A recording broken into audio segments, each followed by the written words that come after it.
하나님 아버지, 참 우리에게 이 새로운 한 해를 허락하여 주시고 또 여전히 하나님을 예배할 수 있도록 이 자리 가운데에 다시 불러주신 은혜를 인하여서 참으로 감사를 드립니다. 지난 1년을 우리가 돌아볼 때에 참 믿음으로 산다는 것이 때로는 참 버거워서 인자가 올 때에 세상에서 믿음을 보겠냐고 하신 그 말씀이 참으로 우리의 마음을 무겁게 하고 또 우리의 많은 허물과 연약함을 볼 때에 끝까지 믿음으로 견디면서 살 수 있을까 하는 그런 두려움이 들 때도 있습니다. 하지만 아버지께서 영원한 그 능력으로 우리를 붙드시고 또 보호하여 주시겠다고 친히 말씀하셨사오니 하나님 아버지, 이 변치 않는 약속에 늘 우리의 소망을 두게 하옵시고 또 이 소망 안에서 진정한 기쁨을 누리며 사는 자들이 되게 하여 주시옵소서. 참 올 한 해에도 어떠한 일들이 우리를 찾아올지 알 수 없고 또 때로는 다 이해할 수 없는 고난도 찾아오겠지만 그때마다 우리 자신을 주님께 내어드리는 그 믿음을 허락하여 주옵시고 날마다 보혈의 능력으로 우리 마음을 새롭게 하는 그러한 은혜도 허락하여 주시옵소서. 우리가 범죄하는 그 일들이 우리의 마음을 상하게 하더라도 늘 우리를 사랑하시고 용서하시는 그 은혜를 더 많이 바라보게 하옵시고 모든 염려를 다 맡길 때에 우리를 돌보시는 그 은혜도 더 많이 경험할 수 있도록 인도하여 주시옵소서. 하나님 아버지, 또 이 시간 특별히 육신의 질병 가운데 있는 분들을 위해서 기도하오니 이 시기를 믿음 안에서 인내할 수 있는 은혜를 허락하여 주옵소서.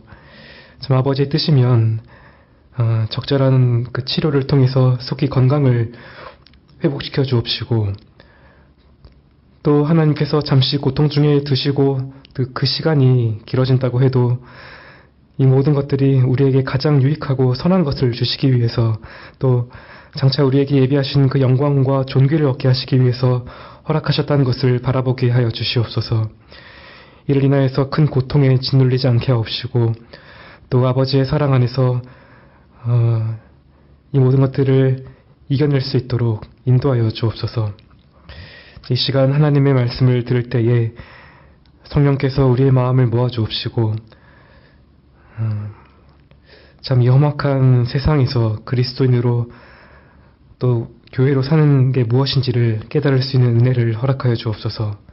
또 우리가 들은 이 말씀을 지키고 순종하는 그 은혜도 허락하여 주셔서 아버지의 뜻이 이루어지고 또 하나님의 그 나라가 확장되고 우리 안에도 참된 기쁨과 평강이 넘쳐나게 하여 주시옵소서.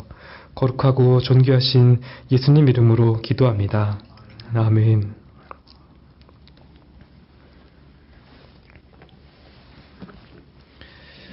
네, 하나님 말씀은 요한일서 2장 18절부터 27절 말씀을 보도록 하겠습니다.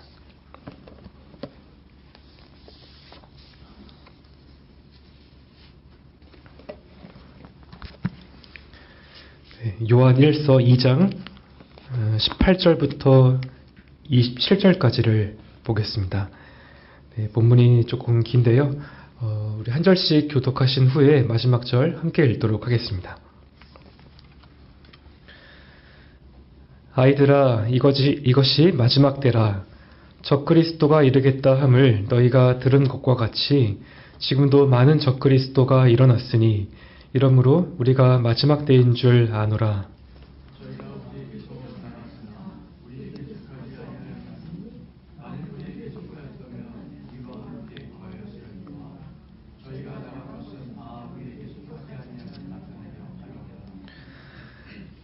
너희는 거룩하신 자에게서 기름 부음을 받고 모든 것을 아느니라.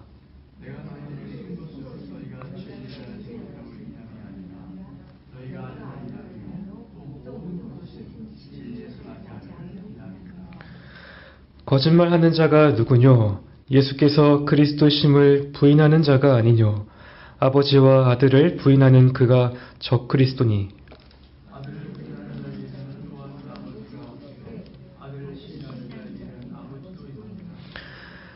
너희는 처음부터 들은 것을 너희 안에 거하게 하라. 처음부터 들은 것이 너희 안에 거하면 너희가 아들의 안과 아버지의 안에 거하리라.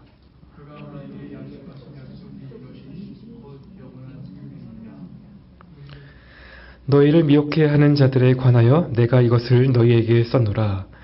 너희는 주께 받은 바 기름 부음이 너희 안에 거하나니 아무도 너희를 가르칠 필요가 없고 오직 그의 기름 부음이 모든 것을 너희에게 가르치며 또 참되고 거짓이 없으니 너희를 가르치신 그대로 주 안에 거하라.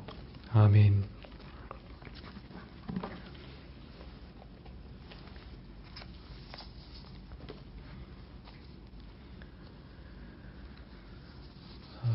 우리가 계속해서 그 요한일서 2장을 살펴보고 있습니다.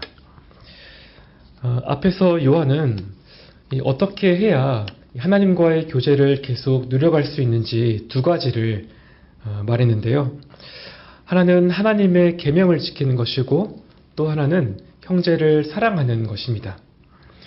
반대로 말하면 우리가 계명에 불순종하고 형제를 미워할 때 이것이 하나님과의 그 교제를 깨트리게 된다는 거죠. 그리고 요한은 이렇게 교제를 깨트리는 보다 근본적인 이유를 밝히는데요.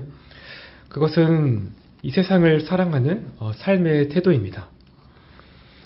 이 세상에 속한 육신의 정욕과 안목의 정욕과 이생의 자랑을 따라 살게 되면 당연히 계명에 불순종하게 되고 형제를 사랑할 수 없게 되고요. 그러면 하나님과의 교제도 깨어지게 된다라는 거죠. 이제 요한은 여기에 또 다른 한 가지 요소를 추가하는데요. 방금까지는 이 교제를 깨트리는 그 요소를 주로 우리 안에서 찾아볼 수 있었습니다. 우리 내면에서 싸워야 하는 그러한 그 죄악들을 이렇게 언급해왔던 것인데요. 하지만 하나님과의 이 친밀함을 깨트리는 건 우리 밖에도 있다라고 합니다. 그게 오늘 본문에 나타난 이 적그리스도이죠. 이 적그리스도의 정체는 우리가 곧 살펴보겠지만 26절에 따르면 이들은 교회를 미혹해 하는 자들이라고 합니다. 미혹해 한다는 건 겉으로 보면 마치 진짜인 것처럼 진리인 것처럼 그렇게 보인다는 겁니다. 그러니까 미혹을 당하는 거죠.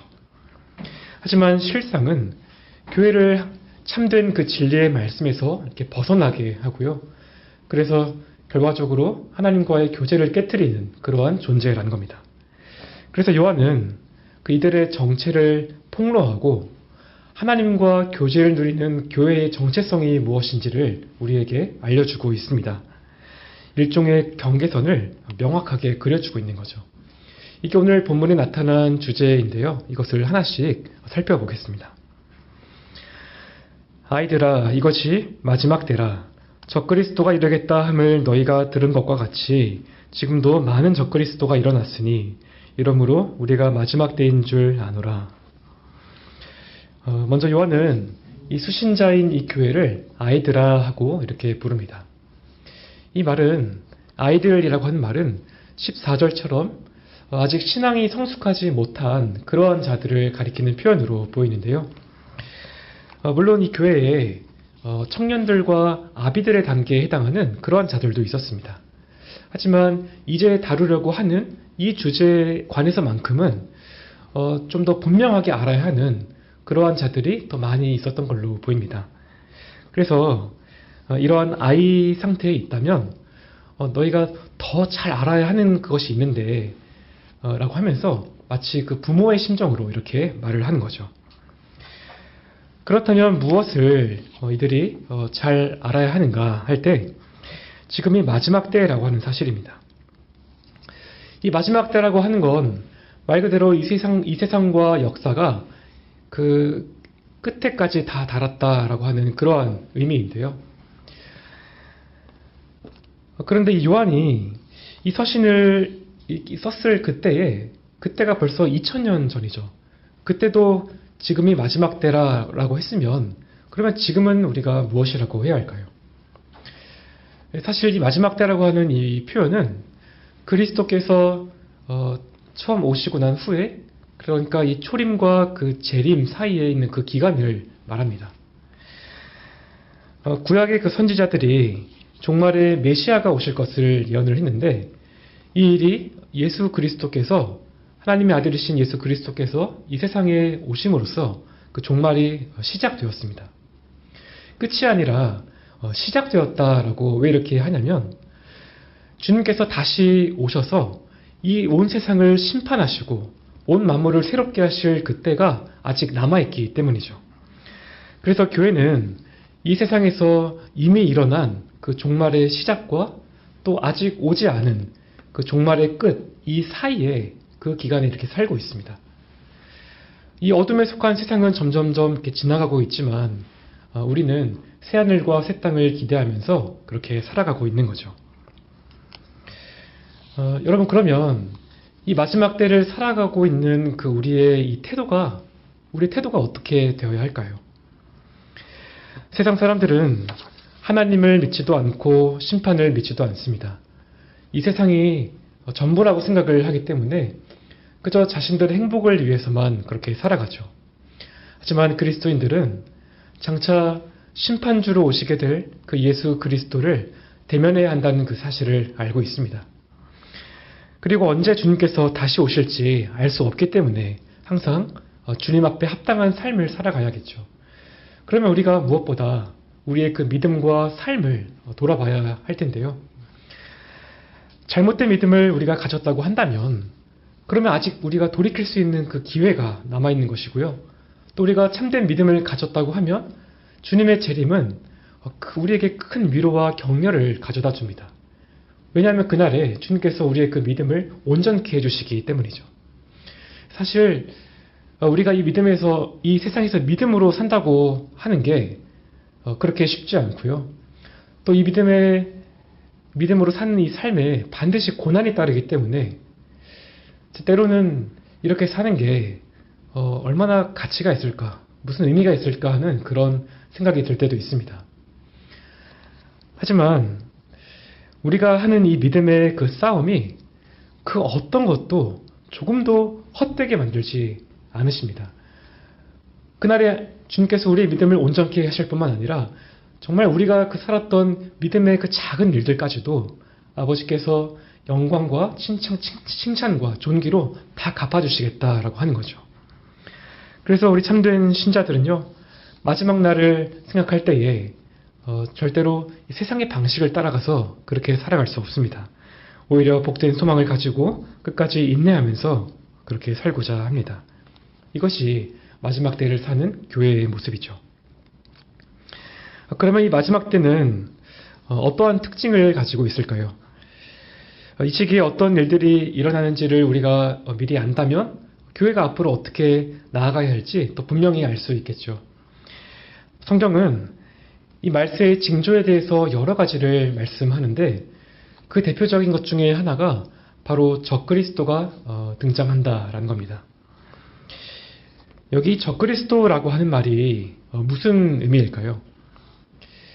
여기 적이라고 하는 이 말이 원어로 안티라고 하는 그 단어인데요.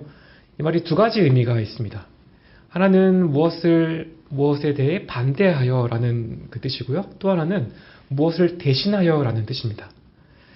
그래서 이 적그리스도라고 할 때는 그리스도를 반대하거나 그리스도를 대신하려고 하는 그러한 자들을 말하는 거죠.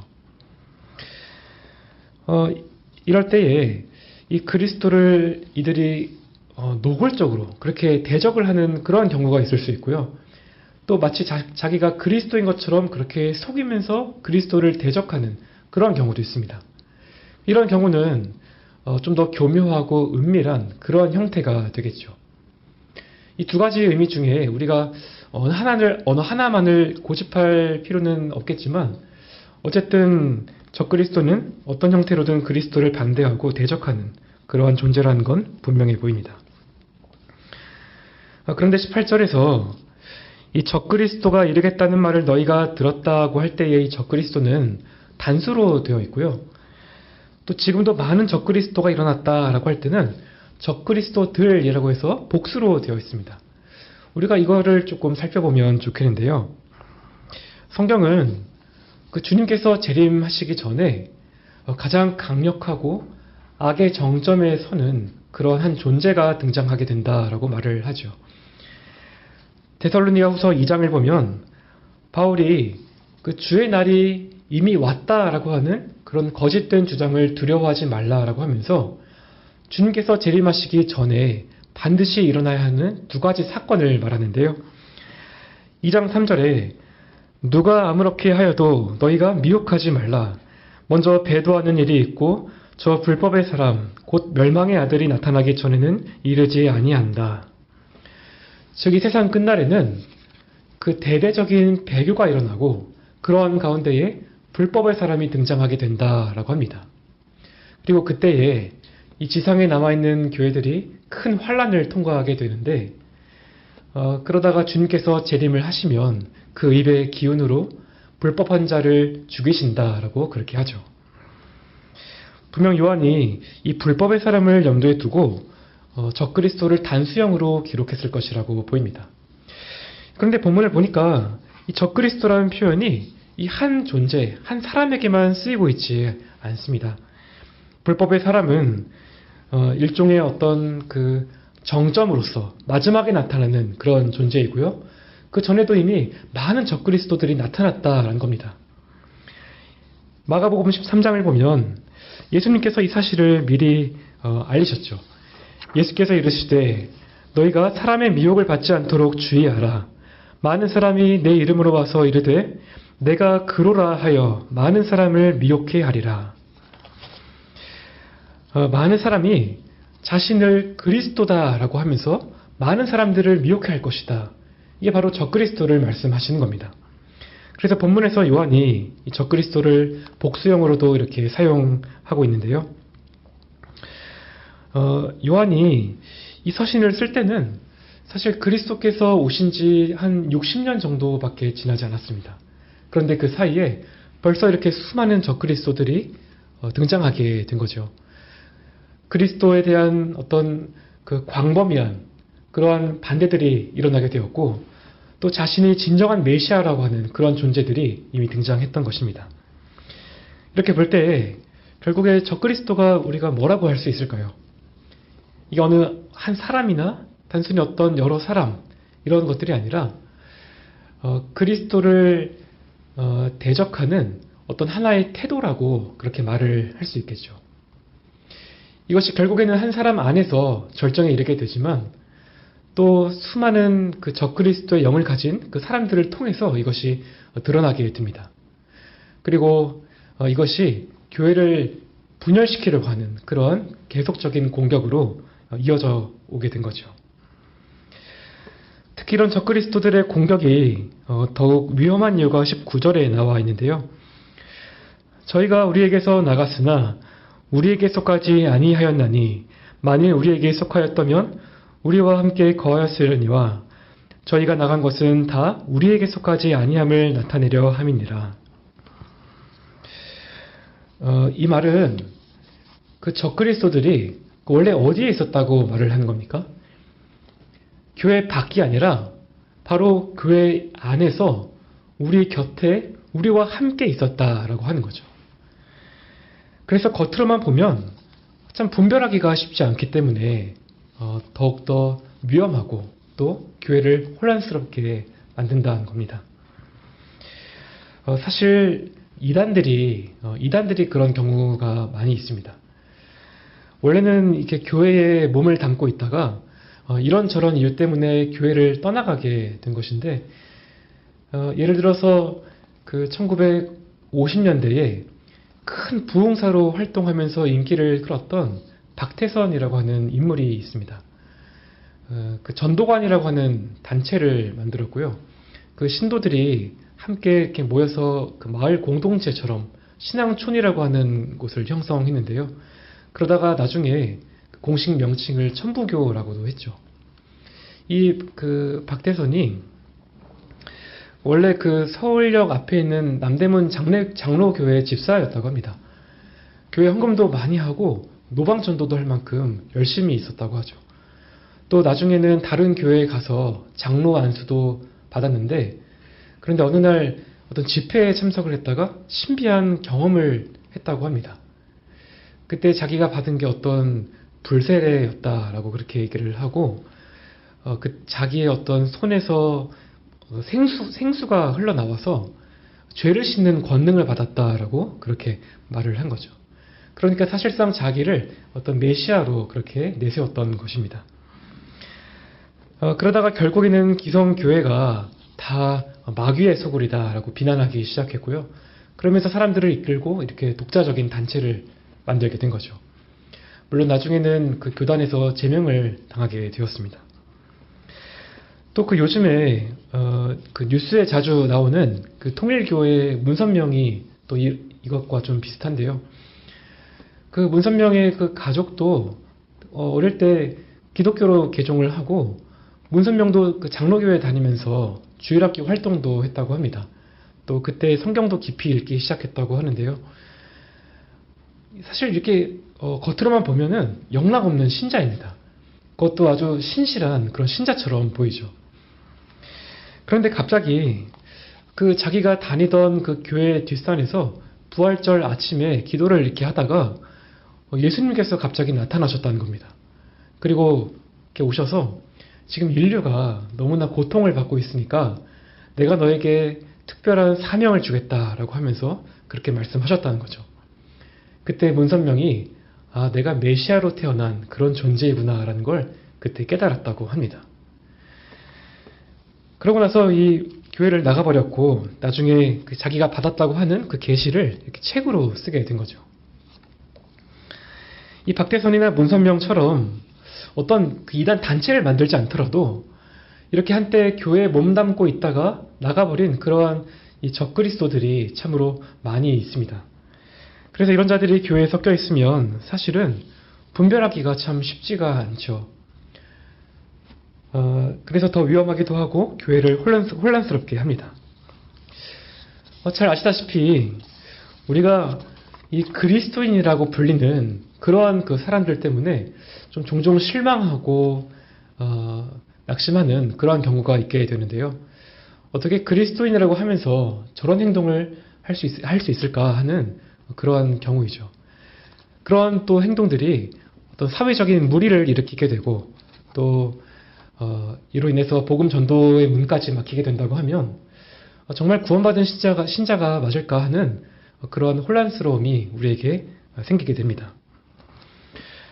물론 안타깝게도 교회에 그냥 다닌다고 해서 전부 다 구원받은 신자라고 할 수는 없겠죠. 예수님께서 항상 이 지상에 있는 그 교회에는 알곡과 가라지가 함께 있을 거라고 그렇게 말씀하셨습니다. 하지만 우리가 그렇다고 해서 이 알곡과 가라지를 분별하려고 하는 그러한 시도를 예수님께서 금하셨죠. 왜냐하면 우리가 이것을 절대적으로 확인할 수 있는 그러한 방법이 없기 때문입니다. 가라지도 알곡인 것처럼 이 알곡과 함께 섞여서 그렇게 자라기도 하고요. 또 반대로 알곡인데 가라지처럼 그렇게 보이는 경우도 있죠. 분명 참된 믿음을 가졌는데 믿음이 너무 연약해서 성례에도 별로 참여하지도 않고 또 너무 많은 어떤 실수와 잘못을 저지르는 그러한 경우가 있을 수 있습니다. 마치 그 베드로가 예수님을 부인하고 또 교회라고 불리기는 하지만 너무 많은 죄악을 안고 있었던 그 고린도 교회처럼 겉으로만 보면 참 믿음이 없는 것처럼 그렇게 보이기도 하는 거죠. 그래서 근본적으로는 누가 알곡이고 가라지인지 이것은 오직 주님께서만 아십니다. 결국 우리가 확인할 수 있는 건 이것이죠. 이 적그리스도의 미혹이 그 교회 밖에서가 아니라 이렇게 우리 곁에서 우리와 함께 있을 때에 가장 위험하게 나타난다라는 그런 사실입니다. 그러면 왜 이들이 우리와 함께 끝까지 함께 가지 못하고 결국에는 나가버리고 말았을까요? 요한은 그 결정적인 이유가 신앙 고백이 달랐기 때문이라고 합니다. 이 고백의 차이가 적그리스도의 정체를 분별할 수 있는 가장 선명한 기준이라고 하는 거죠. 앞서 말씀드린 것처럼 적그리스도는 예수님을 대적하는 영이고 또 그러한 어떤 사고방식이라고 할 수 있는데요. 이들이 주장하는 게 뭐냐면 22절처럼 예수께서 그리스도이심을 부인합니다. 그 4장에 좀 더 구체적인 내용이 나오는데 하나님의 영은 이것으로 알지니 곧 예수 그리스도께서 육체로 오신 것을 시인하는 영마다 하나님께 속한 것이요 예수를 시인하지 아니하는 영마다 하나님께 속한 것이 아니니 이것이 곧 적그리스도의 영이니라. 오리라 한 말을 너희가 들었거니와 이제 벌써 세상에 있느니라. 즉 이들은 육체로 오신 그 예수님이 하나님의 아들이라고 하는 그 사실을 부인했던 겁니다. 이것이 아마 당시 그 헬라의 이원론의 영향을 받은 그 가연설에 가까운 그런 주장처럼 보입니다. 그 당시 헬라의 이원론이 영은 선하지만 육체는 악하다라고 그렇게 보았죠. 그래서 이 가연설을 주장하는 자들도 어떻게 거룩하신 하나님께서 더러운 육체를 입고 세상에 오실 수 있느냐라고 그렇게 주장했던 거죠. 쉽게 말해서 예수님께서 육체를 실제로 입으신 게 아니라 육체를 입으신 것처럼 그렇게 보여졌다. 어떤 환상이나 착시처럼 그렇게 보여졌다라는 겁니다. 하지만 이것은 성경에서 말씀하는 예수님에 대한 바른 고백이 아니었습니다. 이런 거짓된 교리를 교회에서 계속해서 가르치다가 받아들여지지 않으니까 교회를 흔들고 나가버리는 거죠. 여러분, 우리가 이 예수 그리스도를 어떤 분으로 알고 믿느냐 하는 이 문제는요, 단순히 그냥 어떤 의견 차이가 아니라 우리의 영생이 걸려있는 그러한 문제입니다.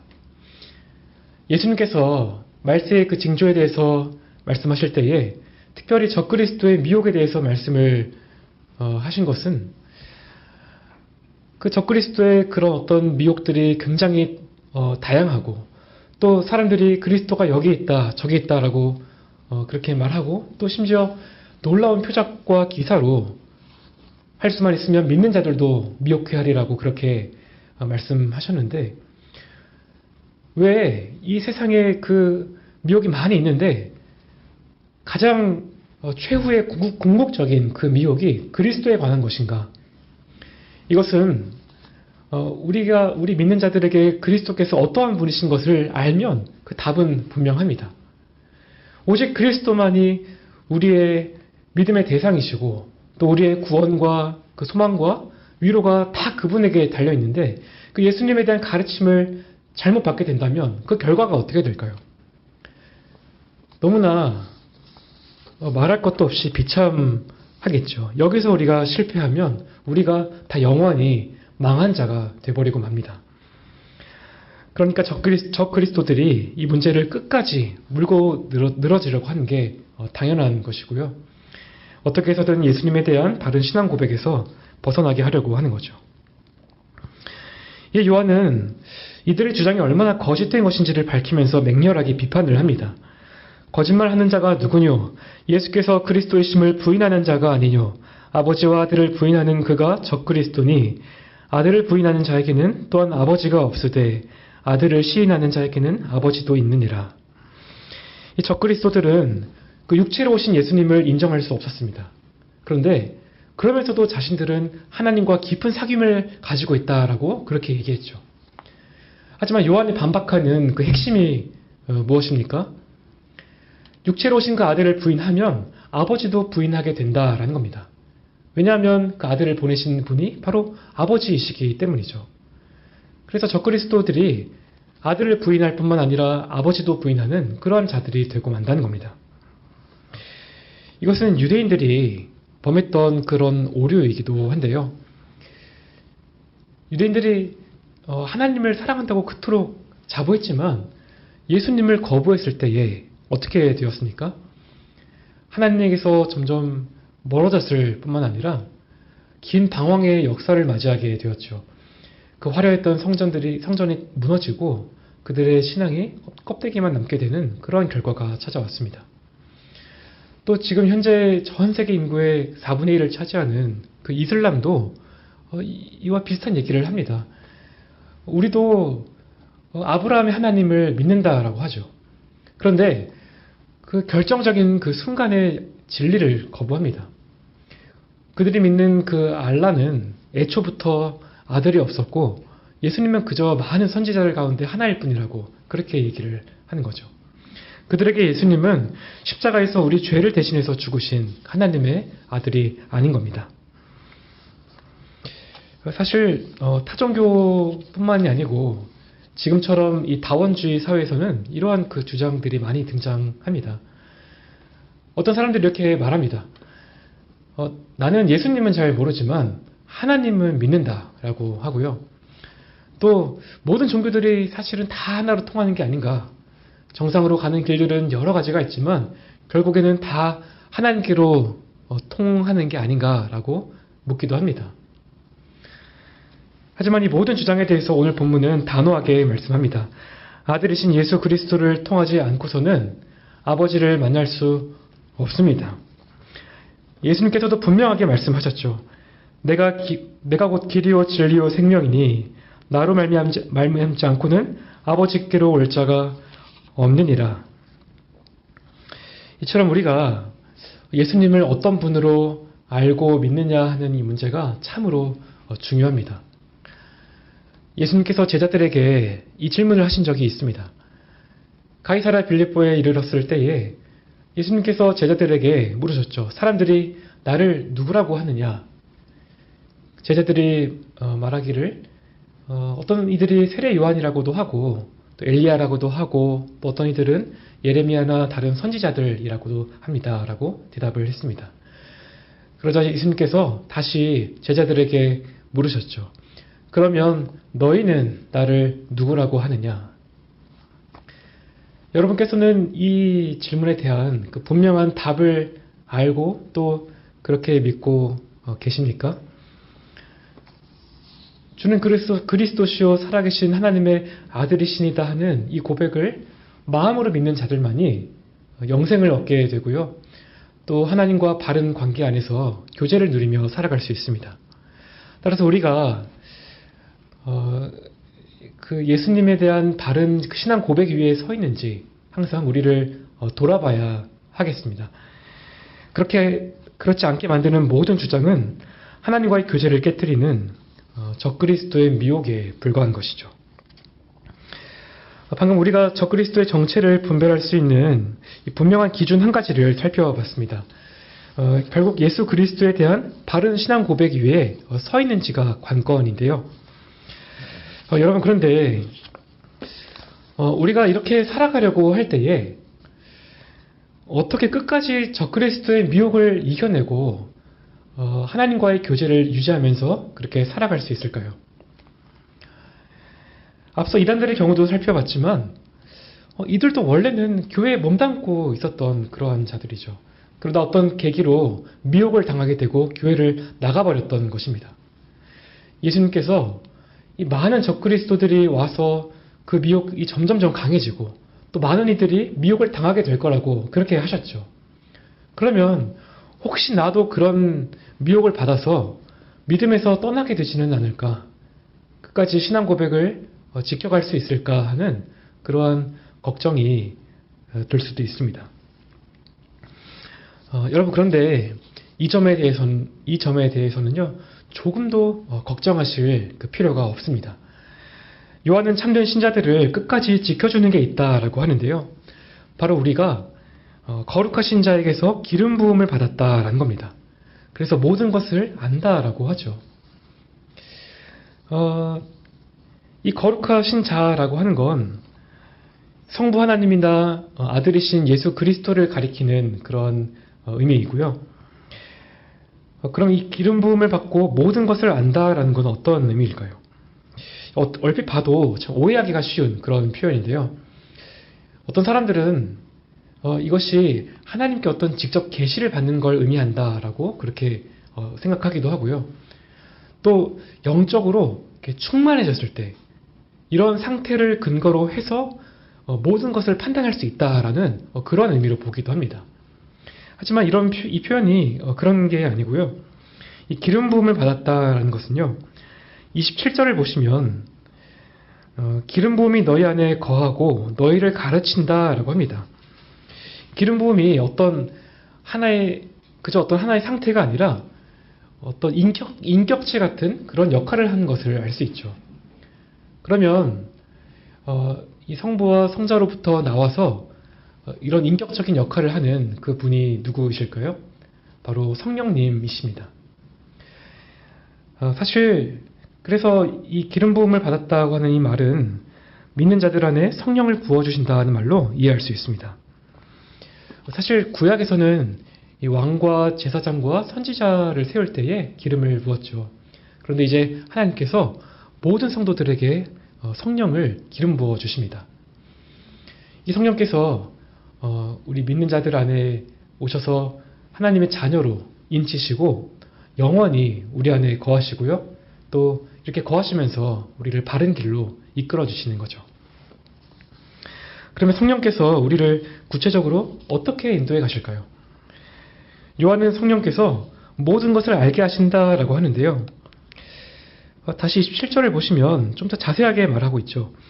너희는 주께 받은 바 기름 부음이 너희 안에 거하나니 아무도 너희를 가르칠 필요가 없고 오직 그의 기름 부음이 모든 것을 너희에게 가르치며 또 참되고 거짓이 없다라고 이렇게 하는데요. 먼저 20절에 모든 것을 안다라고 하는 이 표현은 너희 모두가 안다라고 하는 표현으로 번역하는 게 좀 더 나을 것 같습니다. 그러면 좀 더 의미가 명확해지는데요.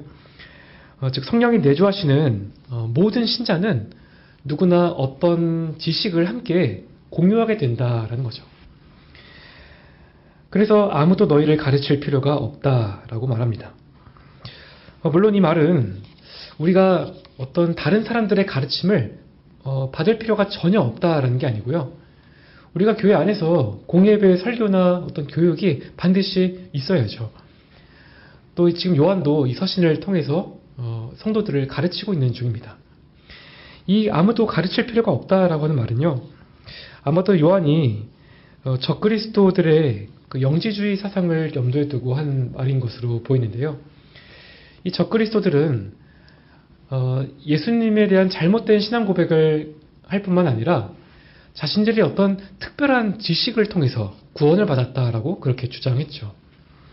그래서 우리가 이러한 자들에게서는 배울 필요가 없고 내주하시는 성령의 가르치심을 따라서 잘 살아가야 한다라는 그러한 말입니다. 이제 중요한 건 성령께서 모든 신자에게 알게 하시고 가르치시는 그 지식이 무엇이냐 하는 건데요. 예수님께서 진리의 성령께서 오시면 그가 너희를 모든 진리 가운데로 인도하실 것이라 라고 말씀을 하셨고요. 또 그가 내 영광을 나타내리라 라고 말씀하셨습니다. 그래서 성령께서 알게 하시는 이 지식은 그리스도를 아는 참된 지식이다 라고 할 수 있겠죠. 바로 복음을 말하는 것입니다. 또 이 지식은 영적인 지식이라고도 할 수 있는데요. 왜냐하면 아들을 믿고 영생을 가진 자들만이 깨달을 수 있는 그런 지식이기 때문이죠. 그래서 어떤 사람이 어떤 성경과 신학 지식을 많이 이렇게 올린다고 해도 그 안에 영적인 생명이 없다면 사실상 복음을 알지 못하는 것과 같습니다. 말씀과 성령을 통해서만 배울 수 있게 되는 거죠. 그리고 이때 믿는 자들 안에 어떤 영적인 지각이 생기게 되는데요. 우리가 참된 복음이 무엇인지를 알았기 때문에 거짓된 복음이 무엇인지도 알 수 있게 된다는 겁니다. 성령께서 우리를 조명하시기 때문에 절대로 복음의 진리를 의심할 수 없고요. 이단에도 넘어가지 않게 되는 거죠. 여러분께서도 한번 생각해 보시기 바랍니다. 오늘 우리가 이렇게 이 자리 가운데 함께 모이게 됐는데요. 신앙의 그 연수가 다 다르죠. 길게는 몇십 년 혹은 한 평생을 그렇게 살아오셨습니다. 이게 참 신비하고 놀랍습니다. 사실 그동안 우리의 인생을 이렇게 돌아보면 그동안 얼마나 많은 일들이 있었을까요?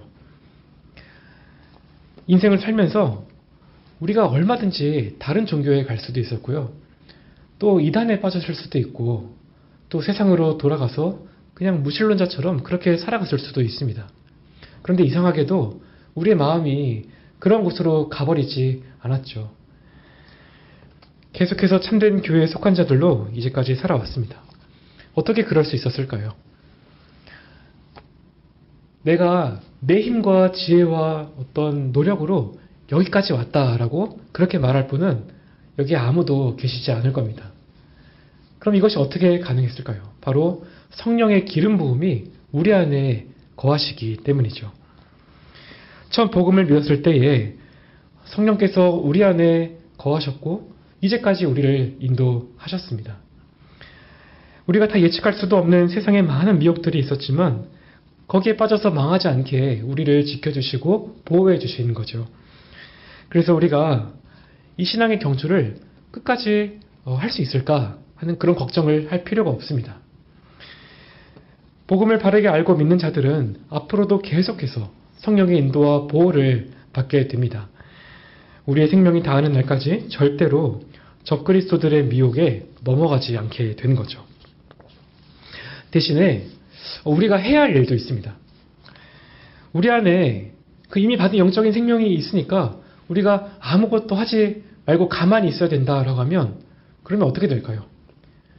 우리 안에 있는 영적인 생명이 도태되고 말겠죠.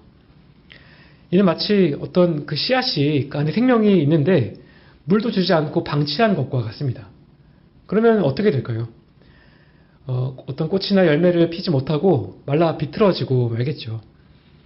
또 갓 태어난 아기가 생명이 있다고 해서 아무것도 주지 않는 그런 부모가 어디에 있을까요? 만약 그렇게 하면 심각한 병에 걸리거나 생존에 위협을 받을 겁니다. 우리 영적인 생명도 마찬가지입니다. 구원받았다고 해서 아무것도 하지 않고 계속해서 어린아이의 수준에만 머물러 있다면 적그리스도의 미혹에 무방비 상태로 당할 수밖에 없겠죠. 그래서 요한은 우리의 영적인 생명이 자라가기 위해서 마지막으로 한 가지를 권면합니다. 오늘 본문에 계속해서 등장하는 동사 하나가 있는데요. 바로 거하다라는 말이죠. 이 말은 잠시 어디 머무는 게 아니라 영구적으로 거기에 거처를 정하고 머문다라는 그러한 뜻입니다. 그러면 우리가 어디에 거하라고 하는 걸까요? 바로 처음 들은 것, 곧 예수님을 처음 믿을 때 들었던 복음의 진리에 거하라고 하는 겁니다. 이게 참 당연한 말처럼 들리지만 사실은 그렇게 단순하지가 않습니다. 바울이 마지막 때가 이르면 사람들이 바른 교훈을 받아들이지 않고 또 자기의 사역을 따를 스승을 많이 두고 또 그 귀를 진리에서 돌이켜 허탄한 이야기를 따를 것이라고 했습니다. 내 입맛에 맞는 메시지만 골라서 듣는 그러한 시대라고 하는 거죠. 그리고 적그리스도들은 계속해서 어떤 새로운 계시와 특별한 해석으로 사람들을 미혹하려고 합니다. 이런 교훈을 따라가는 사람들은 복음을 원하지 않습니다. 대신에 어떤 새롭고 자극적인 가르침들, 또 세상을 그냥 편하게 살기 위해서 문제를 해결해주는 그런 것에만 관심을 두고 살아가죠. 하지만 요한은 정반대로 말을 합니다. 밖에서 무언가 새로운 가르침을 찾지 말고 너희가 처음 들은 그 복음에 계속해서 뿌리를 내리고 거하라 라고 말을 하는 겁니다. 복음의 진리를 아는 사람들은, 이 복음을 맛본 자들은 도대체 언제까지 복음만 얘기할 거냐고 그렇게 말하지 않습니다. 오히려 계속해서 복음만을 들려달라고 그렇게 말을 하죠. 세상에서 잘 먹고 잘 살고 그런 이야기가 아니라 이 복음을 더 분명하게 깨달을 수도 있게 계속해서 복음을 들려달라고 그렇게 말을 하는 겁니다. 더 나아가서 우리는 이렇게 복음 안에 거할 뿐만 아니라 그 안에서 계속해서 자라가야 합니다. 우리 안에 있는 이 영적인 생명은요, 말씀과 성령을 통해서 주어진 것이기 때문에 참된 진리 안에서 더욱더 풍성해집니다. 그래서 우리가 날마다 말씀의 양분을 먹고 그리스도의 장성한 분량에 이르기까지 자라가야 하겠죠. 이를 두고 바울은 에베소서 4장에서 이렇게 말합니다. 우리가 다 하나님의 아들을 믿는 것과 아는 일에 하나가 되어 온전한 사람을 이루어 그리스도의 장성한 분량이 충만한 데까지 이르리니 이는 우리가 이제부터 어린아이가 되지 아니하여 사람의 괴술과 간사한 유혹에 빠져 모든 교훈의 풍조에 밀려 요동치 않게 하려 함이라. 이렇게 우리가 처음 들은 그 복음에 거하고 계속해서 자라간다면 이 하나님과 교제하며 영생을 누리는 삶을 살아갈 수 있습니다. 오늘 요한은 마지막 때를 살아가는 우리에게 분명한 경계선을 그려주었습니다. 세상이 갈수록 혼란스러워지고 또 적그리스도의 미혹이 더욱더 치밀하고 간교해서 우리의 신앙 고백을 흔들려고 할 겁니다. 하지만 그러한 밖에서 들려오는 새로운 가르침에 귀를 내어주지 마십시오. 처음에 우리가 들었던 그 순수한 그 복음에서 떠나지 말고 그리스도의 십자가와 부활의 진리에만 영원한 거처를 두겠다고 이 시간 결단하시기 바랍니다. 그리고 우리 안에 계신 성령의 인도하심을 따라서 날마다 말씀의 양분을 먹고 그리스도의 장성한 분량에 이르기까지 자라가기를 힘쓰시기 바랍니다. 이 길이 좁고 험해서 때로는 낙심하고 두려울 때도 있지만 어느 때라도 성령께서 우리를 지키시고 또 보호해 주십니다. 이 은혜에 의지해서 우리가 남은 때를 신실하게 살아갔으면 좋겠고요. 처음 그 받은 복음의 감격 안에서 또 하나님과의 교제 가운데 영생의 기쁨을 증거하는 저와 여러분이 되시기를 주님의 이름으로 간절히 소원합니다. 네, 우리 함께 기도하겠습니다. 거룩하고 자비하신 하나님 아버지, 오늘 말씀을 통해서 마지막 때를 살아가는 우리가 무엇을 붙잡고 또 어떻게 서 있어야 하는지를 교훈하여 주시오니 참으로 감사합니다. 점점 세상이 악해져 가고 또 수많은 이 적그리스도의 영들이 교회를 삼키려고 하는 이때에 우리가 믿는 주님만을 바라볼 수 있게 하여 주옵시고 또 바른 신앙 고백 위해서 우리의 삶이 견고하게 세워져 갈 수 있게 인도하여 주옵소서. 무엇보다 성령의 인도하심을 늘 의지하면서 참된 복음의 진리 안에 거하게 하옵시고 또 이 복음 안에서 계속 자라갈 수 있게 말씀을 가까이 하는 올 한 해가 되게 하여 주옵소서. 우리 남은 한 주도 우리 삶의 자리로 나아갈 때에 말씀과 성령 안에서 하나님과 깊이 교제하게 하시고 또 이런 기쁨을 세상에 증거하는 그런 자들이 되게 하여 주옵소서. 존귀하신 예수님의 이름으로 기도합니다. 아멘. 하늘에 계신 우리 아버지시여, 이름이 거룩히 여김을 받으시오며 나라에 임하옵시며 뜻이 하늘에서 이룬 것 같이 땅에서도 이루어지이다. 오늘날 우리에게 일용할 양식을 주옵시고 우리가 우리에게 죄 지은 자를 사하여 준 것 같이 우리의 죄를 사하여 주옵시고 우리를 시험에 들게 하지 마옵시고 다만 악에서 구하옵소서. 대개 나라와 권세와 영광이 아버지께 영원히 있사옵나이다. 아멘.